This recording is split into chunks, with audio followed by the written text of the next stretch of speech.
Nous voici au niveau des rendus. Donc là, il y a le rendu en temps réel et le rendu via le path tracer. Les rendus en temps réel sont segmentés en deux. Il y a le mode via l'illumination globale standard et le mode via l'illumination globale lumenne.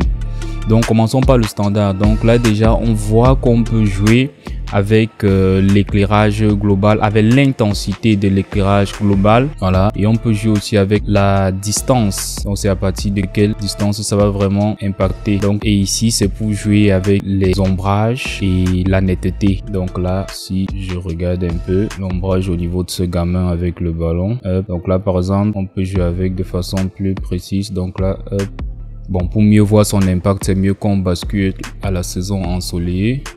Ou mieux, je peux directement utiliser cette autre capture ici. Hop, je reviens en rendu. Et là, on peut voir l'aspect de l'ombrage qui change. Et aussi le biais en fonction de l'éclairage extérieur. Donc ici, voilà, c'est juste pour préciser que c'est l'espace qui est contenu dans l'écran qui va gérer la réflexion. Donc je vous conseille de laisser toujours ça comme ça. Donc ça c'est pour Screen Space Reflection. Ici c'est juste pour jouer avec la netteté de l'ombrage. Donc là c'est pour les lumières autres que le soleil. Donc ça n'a pas d'impact. Donc là nous sommes sur le lumen. Donc c'est vraiment une continuité du mode standard mais avec plus de précision. Donc il y a vraiment plus de réflexion, donc plus de détails au niveau des ombrages et consorts. Donc là c'est un mode plus performant mais aussi plus gourmand en ressources. Donc ça va consommer beaucoup de GPU et on peut voir déjà les statistiques. Si on bascule sur le mode standard, on va voir que ça diminue considérablement et c'est plus rapide. Donc c'est plus gourmand en ressources mais c'est aussi plus efficace. Donc là on va préciser les détails de la scène dans le nombre d'éléments inclus donc dans ces calculations de réflexion et consorts. Donc plus on va vers la droite, plus il prend en compte beaucoup d'éléments actuellement dans la scène et aussi ça va consommer beaucoup de ressources. Et aussi là c'est pour gérer la distance, donc il va gérer tout son travail de réflexion, de précision, à quelle distance.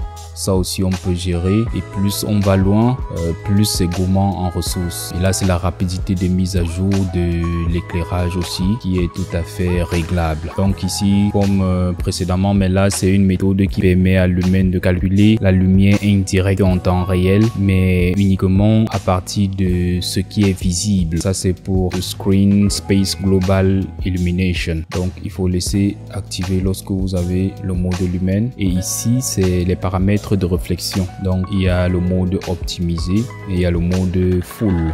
Full c'est plus méticuleux et on peut aussi jouer avec les qualités. Et ici c'est le nombre de rebonds qu'on a au niveau des réflexions. Plus il y en a, plus ça sera méticuleux, plus détaillé, plus net, plus réaliste. Et aussi ça c'est comme tout à l'heure la gestion des ombrages qui est exactement la même chose. Donc pour faire plus simple, le mode standard va vous donner une représentation pas mal mais approximative. Le lumen va aller plus dans les détails au niveau des réflexions et des détails des matériaux et tout. Et le path tracer vraiment sera pour vos rendus définitifs parce que ça ne sert à rien de cliquer sur le path tracer et se mettre à explorer la maquette avec. Non, ça c'est quelque chose qu'on va activer uniquement quand on sera en train de lancer les rendus pour les clients pour une présentation définitive dans tous les cas, parce que là c'est vraiment le niveau de réflexion qu'il y a sur la scène est encore plus énorme que celui du lumen et ça va vraiment plus dans le détail des matériaux. Le réalisme est vraiment au rendez-vous. Ok, donc là on a la possibilité de mettre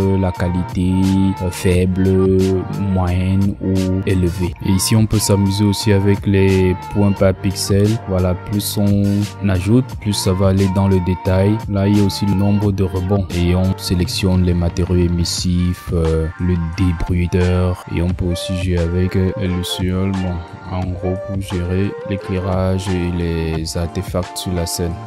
temps réel. Donc là on a exploré de façon rapide les rendus. Donc c'est quelque chose qui va vraiment venir avec la pratique, et en regardant les vidéos réellement pratiques de la chaîne, vous allez mieux comprendre le paramétrage de ces différents éléments. Donc là j'ai cliqué sur effets spéciaux et là on va jouer avec le contraste, la saturation, et on peut aussi jouer avec le gradient de couleur. N'hésitez pas à tester.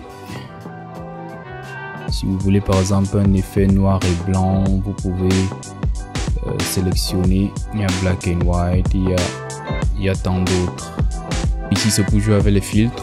Bon, libre à vous de tester les blueprints et consorts. Moi particulièrement, je n'utilise pas souvent trop ces filtres, mais bon, libre à vous de tester et en faire bon usage. Il y a aussi la visualisation en mode argile. On peut activer ça comme ça. On aura l'impression que tout est argileux, et on peut jouer avec la colorisation. On le fait comme ça. On va annuler. On peut jouer avec sa transparence, la réflexion. Et là, on peut jouer avec son relief aussi.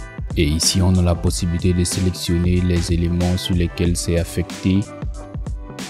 Ok.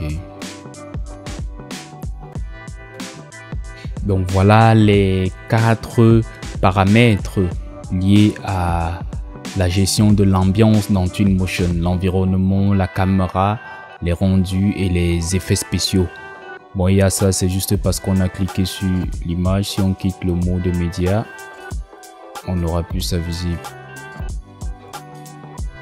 Donc voilà les 4 éléments fondamentaux de l'ambiance qu'on a exploré. N'hésitez pas à reparcourir et à tester, et à regarder par exemple la vidéo que je vais mettre en fiche là, où je paramètre une scène complète. Question d'avoir le rendu photoréaliste au maximum. Merci d'avoir regardé la vidéo jusqu'ici. Ça veut dire que cette thématique vous intéresse. Donc abonnez-vous à la chaîne si ce n'est pas encore fait, en activant la cloche de notification pour être notifié à chaque fois que je poste du contenu sur la chaîne. On se dit à la suite dans la prochaine vidéo. D'ici là, portez-vous bien. Ciao, ciao.